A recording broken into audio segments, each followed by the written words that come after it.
नमस्कार। पटना मॉडल पूरे बिहार में लागू कर दीजिए ना। जब पटना में शराब बिक सकता है तो पूरे बिहार में क्यों नहीं।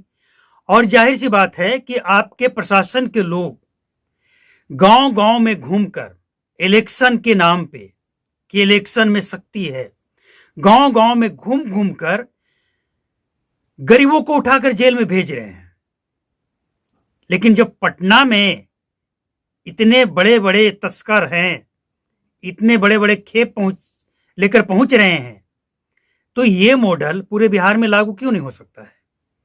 देखिए, दिक्कत तब नहीं है जब औरंगाबाद, बक्सर या जो भी बॉर्डर से लगने वाला इलाका है वहां शराब पकड़ा जाता है या बेचा जाता है या पिया जाता है।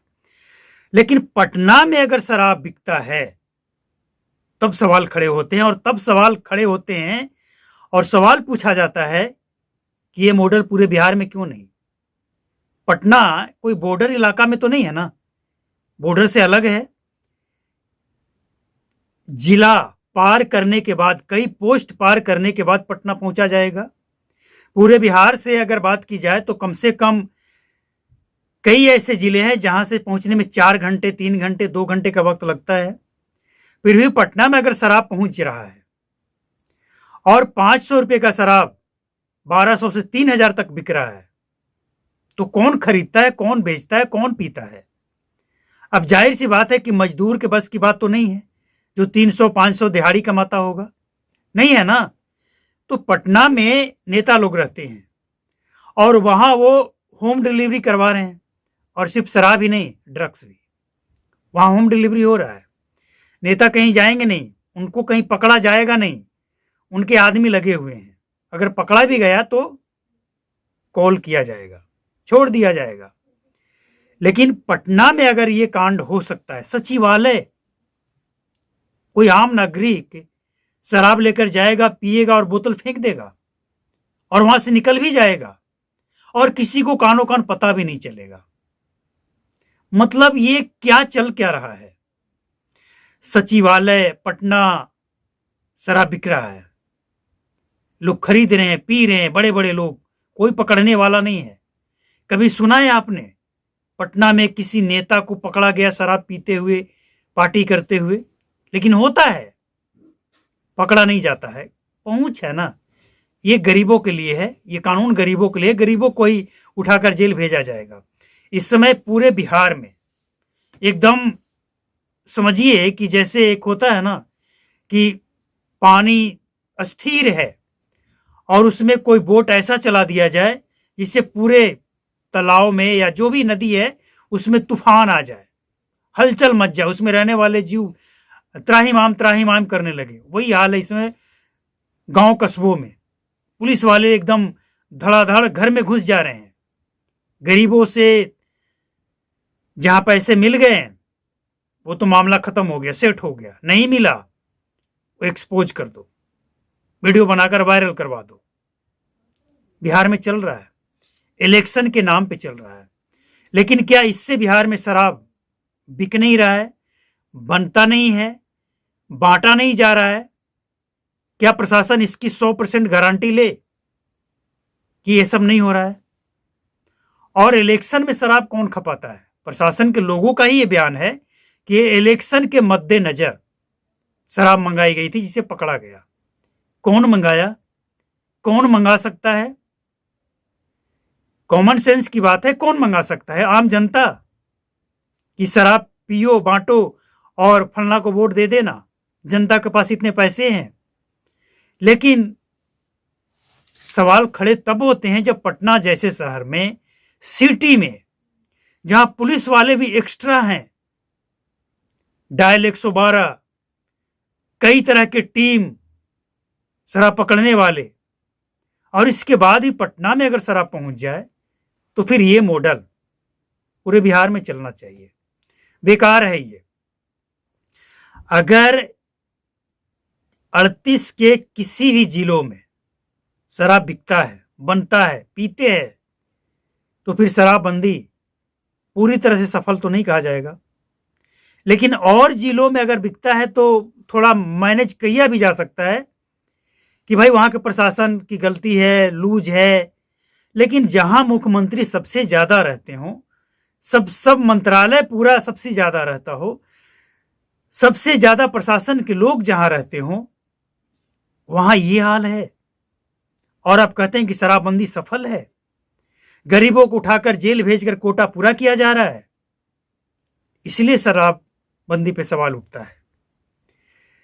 हम ये कतई नहीं कह सकते हैं कि शराबबंदी आप हटाकर पूरे बिहार में शराब की नदी बहाइए, अच्छी बात नहीं है।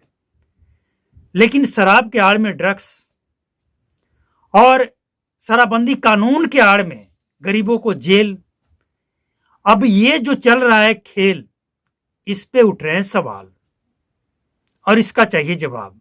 कुछ लोग कहते हैं कि आपकी बातों का क्या असर है?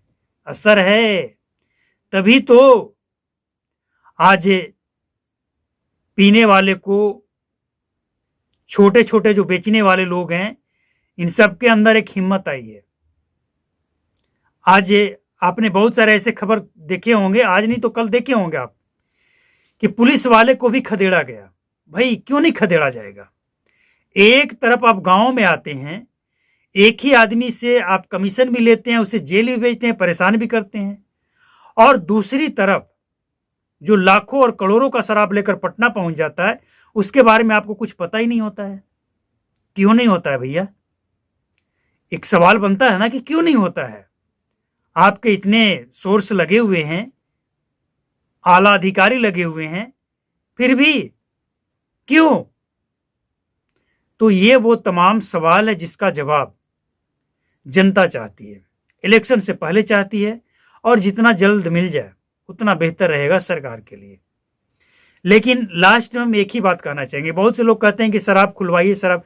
भाई देखिए, शराब खोलना या बंद करना ये सरकार का काम है, इस पे आवाज उठाना विपक्ष की जिम्मेवारी है। तेजस्वी यादव सवाल उठाए, हमने पिछला वीडियो आपको दिखाया है, वो कह रहे हैं कि पुलिस वाले शराब बेच रहे हैं। तो भाई सत्ता में आप थे तब बदलाव कर लेते। तो यहां सवाल पूछा किससे जाए? आज जो सत्ता में है कल विपक्ष में था, आज जो विपक्ष में है कल सत्ता में था। सब तो यहां वही हैं, किससे सवाल पूछा जाए? लेकिन कोई जवाब दे या ना दे, जनता से एक सवाल है कि आपके हिसाब से बिहार में क्या होना चाहिए? शराब पे सख्ती या शराबबंदी हटनी चाहिए? जो आज स्थिति है, नेताओं का ही आंकड़ा है कि लगभग 28 से 30 हजार करोड़ सालाना शराब खोलने से आएगा। ऐसा नहीं है कि शराब खोल देने से पूरा बिहार शराबी हो जाएगा और जिस राज्य में शराब बिक रहा है सब शराबी ही हैं। लेकिन ऐसा भी नहीं है कि शराब बंद होने से कोई फर्क नहीं पड़ा है, फर्क भी पड़ा है, फायदे भी हुए हैं, लोगों को दिख भी रहा है, लोग इसकी भी चर्चा करते हैं। तो कारण जो भी हो, हम ये नहीं कह सकते कि शराबबंदी हटा देनी चाहिए। लेकिन जो आज स्थिति है, जो भेदभाव है, पटना में शराब बेचने की आजादी, महंगी ब्रांडेड शराब, और गांव कस्बों में घरों में घुसकर, जिस घर में सिर्फ महिलाएं हैं, पुरुष नहीं है घर में, वहां पुरुष पुलिस वाले घुसकर क्या क्या करते हैं उत्पाद, तस्वीरें सामने भी आई है। लोगों ने खदेड़ा है, मारपीट हुई है, नुकसान हुआ है, देखा होगा आपने भी। तो ये वो तमाम सवाल है जो बिहार की जनता का है और इलेक्शन से पहले चाहिए। और सबसे चाहिए, बिहार में जितने भी दल शराबबंदी के बाद सत्ता में रहा है, सबसे जवाब चाहिए। क्योंकि आज आप विपक्ष में बैठकर सवाल खड़े कर रहे हैं, सत्ता में थे तब आपने क्या किया था, पूछा जाएगा।